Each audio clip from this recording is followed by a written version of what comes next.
I won't keep you waiting and will immediately start telling you about new archaeological discoveries that will surprise you. Hello, my friend.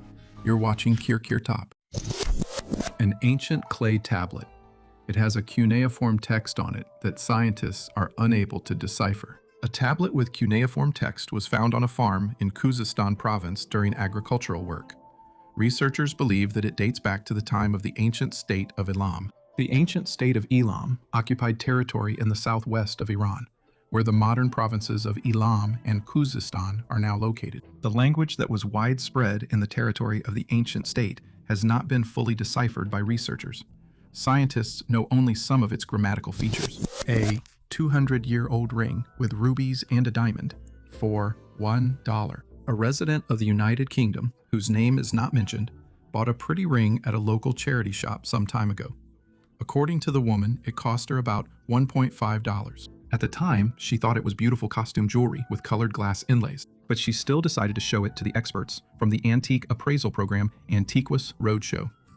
And that was the right decision. Expert John Benjamin carefully examined the piece of jewelry and greatly surprised the owner with his verdict. It turned out that the ring was made between southern 90 and 1800 in India, and what the woman initially thought was colored glass turned out to be rubies and a large spotted diamond. As a result, after the appraisal, the value of the ring increased significantly. According to the expert, this piece of jewelry could be worth at least $2,500. A looted burial shaft. Archaeologists conducting excavations in the Al-Kalwa area discovered a cemetery located east of the tomb of Prince Vadji, dating back to the Middle Kingdom. The cemetery belongs to the era of Amenemhat III. On its grounds is the tomb of Prince Vadji, the ruler of Fayum during the Middle Kingdom, as well as the tomb of his mother, Nabat Mud. In the shaft, there are 3 burial chambers, where archaeologists found the upper part of a 40-centimeter tall statue made of sandstone. The statue depicts a seated man who is resting his hand on an ornament. Archaeologists also found several clay vessels and 3 canopic jars, but some of them were broken. Ashmavi noted that the chambers had been looted in ancient times and reused for burials in later periods. The tomb of Prince Vadji carved into the rock was also damaged. In the tomb, they found a limestone statue inscribed with the prince's name, part of a wooden coffin, and a clay vessel. The statue is now kept in the Kam Usha Museum in Fayum. The ceiling of the tomb was completely destroyed, possibly due to a strong earthquake that occurred in ancient times, or because of the heavy weight of the roofing stones. The Italian mission built a new ceiling to protect the inscriptions on the tomb. Tashtyk burial doll. The Tashtyk culture is a material complex that tells us about the daily life of people who lived in the 3rd to 4th centuries AD in the territory of modern-day Caucasia. In this curious corner of Siberia, shared by Russians and Chinese, unusual burial traditions flourished from the 13th to the 18th centuries. To Europeans, they may seem quite strange. Archaeologists discovered the remains of an adult man from the 3rd to 4th centuries AD inside a Tashtyk burial doll. The burial doll was discovered in the territory of Caucasia in 1969. It is a leather case that contains the remains of a person after cremation. The doll is well preserved, which allowed scientists to study it thoroughly. The buried person was a man between 25 and 40 years old. Scientists also determined that the man was cremated at a temperature of 700 to 800 degrees Celsius. The creation of the doll is associated with special burial rituals of the Tashtyk culture.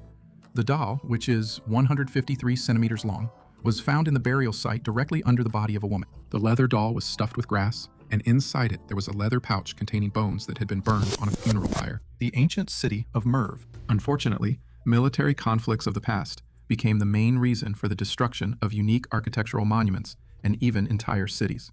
Not all conquerors behaved barbarically. However, most of them were interested in mere greed. They didn't care about the culture of the conquered peoples, let alone their homes. A similar fate befell the flourishing city of Merv in the 13th century, which at that time was considered one of the richest and most populated metropolises on the planet. The vast Karakum Desert stretches across the territory of Turkmenistan.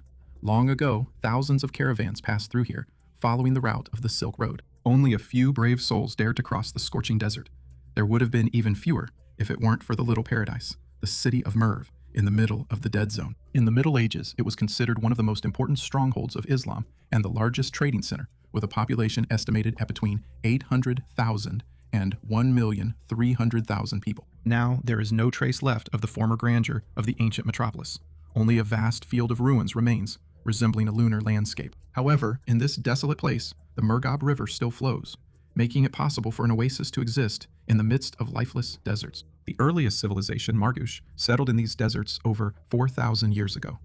Archaeologists have discovered the palace of its ruler, a temple, and several tombs. In addition, the settlement made extensive use of irrigation systems, dams, and even ceramic water pipes. Merv was built entirely out of clay, and its outer walls enclosed an area of 8 square kilometers. The total area of all the excavated buildings in the center and the suburban settlements covers more than 70 square kilometers. In the 1950s, an expedition discovered in the sands an ancient citadel, built by someone as far back as the 6th century BC. It was surrounded by a wall much later, and even now the height of this wall reaches 30 meters. Historians tend to believe that the fortification was built by Alexander the Great himself, who passed through these places with his army on the way to India. The fact that for some time the settlement bore the proud name of Alexandria also supports this theory. On a cold morning in February 1221, one of Genghis Khan's hordes suddenly appeared at the city gates. The formidable army was led by his son, Tolui. Despite the fact that the residents surrendered without a fight, Merv was completely looted and razed to the ground. All the dams and canals were destroyed. The nomads took 400 craftsmen and about 1,000 specially selected teenagers captive. That is probably all that remained of a once great people. The oldest Buddha statuettes. Specialists from the Institute of Archaeology of Shanxi Province shared the results of excavations in northwest China. The work was carried out from June 2020 to November 2021, and during this time, 3,648 ancient tombs were discovered here.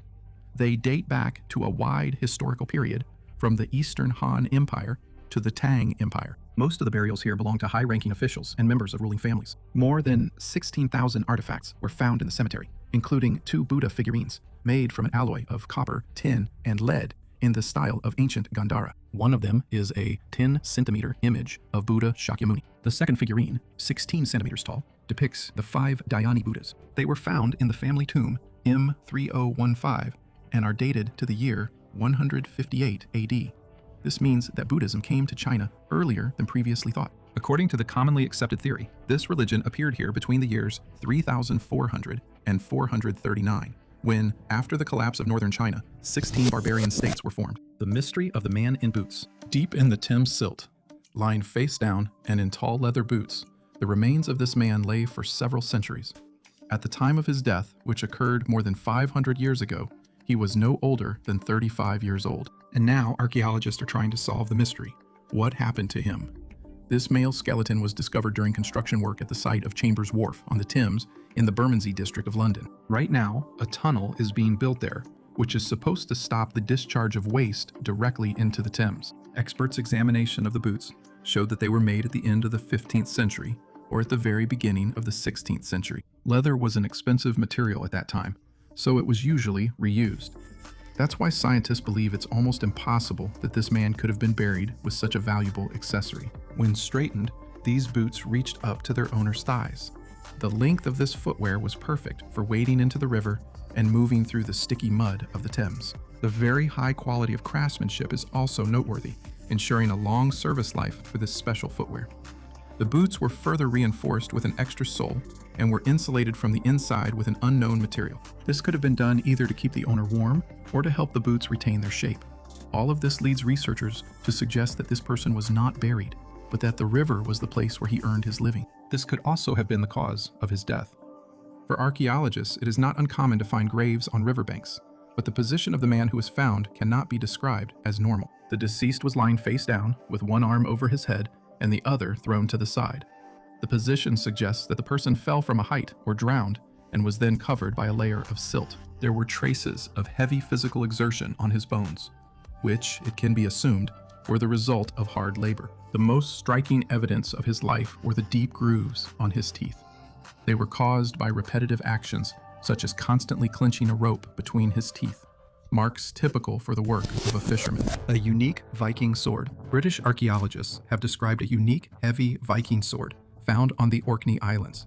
This is only the second discovery of such a weapon in the history of science. The Orkney Islands are located to the northeast of Scotland. The climate there is harsh, and the wind never stops. The Orkney Islands were conquered by the Vikings at the end of the first millennium. In 2015, archaeologists from the British organization AOC Archaeology discovered a unique burial site on the island of Papa Westray. It is 1,200 years old. Arrows, a bronze buckle, and a heavy sword were found in the burial. Viking blades have not been well preserved. About 30 have been found. About half of them were found in Norway, but there have also been discoveries in Ireland, Slovakia, Poland, and Russia. To avoid damaging the unique find, it was removed along with the soil, and the study has been ongoing for 7 years. The find is being X-rayed and gradually freed from the earth. The first thing that caught the scientists' attention was the unusual position of the sword. Most often, blades were placed in the burial next to the body, with the tip pointing toward the feet. But in this case, the sword was lying directly on the body, with the tip pointing toward the chin. Mineralized organic material was found on the surface of the sword, which is probably the scabbard. The only heavy sword until now was found back in the 1830s, and now a second one has been discovered. The relic is heavily rusted, but under X-rays, scientists saw that the sword's hilt featured intricate patterns that are hard to see because of the rust. The oldest ink pen ever found in Ireland was discovered in Gairconnell, a medieval dry stone ring fort. The shaft is made from a hollow bird bone, and the nib itself is made of bronze. The pen dates back to the 11th century, a time when literacy was rare, and even among the literate elite, regular quills were a more common tool. The pen was found in an 11th century layer and consisted of a hollow bone cylinder with a copper alloy tip inserted into one end. The layer also contained other high-status artifacts, including a decorated gold strip. Scientists called this discovery sensational, since no earlier ink pens had been found in Ireland. Scientists also note that most evidence of early literacy in Ireland is associated with the church, not with secular society. Experts explained that such a pen was ideal for fine work, possibly for drawing thin lines. Although church scribes copied and created all kinds of religious texts, it is quite likely that a secular scribe could also have used such a pen to record family lineage or trade transactions. Super Eye. Among the ancient inhabitants of the earth. Ancient creatures that lived on Earth long before our appearance had many unique features.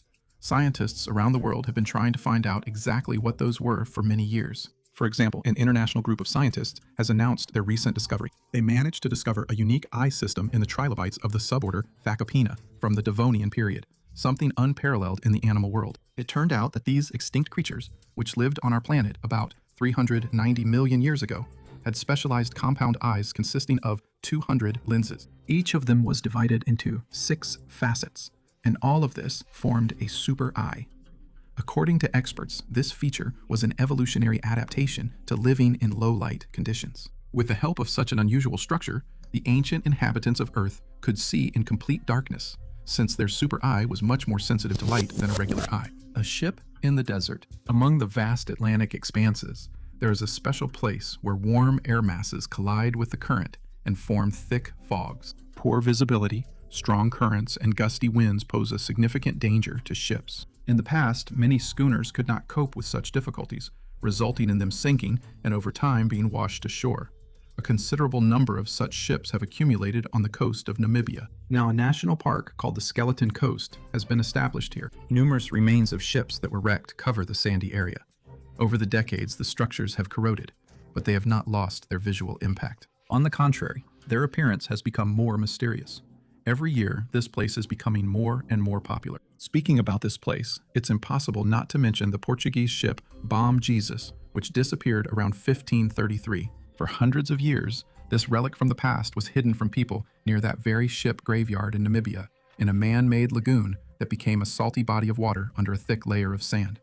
What makes it so special? The fact is, its holds had stored an incredible amount of old coins and other treasures from the past all this time. When the treasures were discovered, they were valued at over $13 million. The treasure was discovered completely by accident by diamond mining specialists who had drained the body of water. At present, this ship is considered the oldest and most valuable of all those previously found. It's equally amazing that everything inside it has been perfectly preserved, even though more than 500 years have passed. The ancient Portuguese ship looked something like this when it set out on its long journey. A rare 11th century gold earring. The National Museum in Copenhagen has announced that an extremely rare gold earring was discovered in Denmark during a metal detector search, which experts have dated to the 11th century. The piece of jewelry is crafted in the shape of a crescent, framed with a gold plate, and decorated with small gold beads and gold ribbons. The earring is made of cloisonné enamel in shades of purple, green, and blue, separated by gold threads, forming a stylized pattern of two birds on either side of the Tree of Life. Experts from the National Museum were somewhat puzzled as to how the gold earring ended up where it was recently unearthed. The earring, which is 1,000 years old, most likely originates from the Middle East, making it the first discovery of such an object in Scandinavia. Museum researchers also stated that the 1,000-year-old rare artifact could be an archaeological breakthrough in understanding the Vikings and the Middle East. It is noted that a gold earring of this type is very rare, as only 12 similar artifacts are known worldwide. It is believed that the earring's origin was Byzantium or possibly Egypt, and it was likely a gift from an emperor to a Viking chieftain. There is also a suggestion that the earring was given to a Viking who served as the emperor's personal bodyguard. In addition, experts explain that although Vikings brought home gold and silver coins in large quantities, as well as other treasures from coastal villages, towns, and monasteries, it is very rare to find jewelry among their loot. The earring was in perfect condition, with no visible signs of wear. This supports the theory that Middle Eastern jewelry was among the most valuable treasures of the Vikings, and that the Viking Age elite who owned these items did not dare to wear them, possibly fearing their loss. Give the video a thumbs up and subscribe to the channel. Even better, leave a kind comment under the video. Thank you for watching. Goodbye, everyone.